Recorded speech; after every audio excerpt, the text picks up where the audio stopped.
Assalamu Walaikum. Hello friends, how are you? Welcome back to my another video. In this video, I am going to show you how to change arrow shape in PowerPoint. Let's get started. At first, you have to open a PowerPoint presentation. Now we can see here many slides and included the arrow shape to this slide. Now we want to change the shape. At first, click the shape, then go to the shape format menu and click the edit shape option. Then we can see here the change shape option.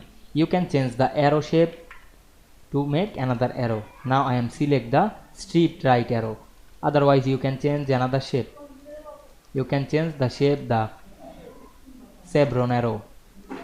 Now we can see we change the arrow shape very easily. I hope you enjoyed the video. Please like, comment, share and subscribe my channel. Thanks for watching.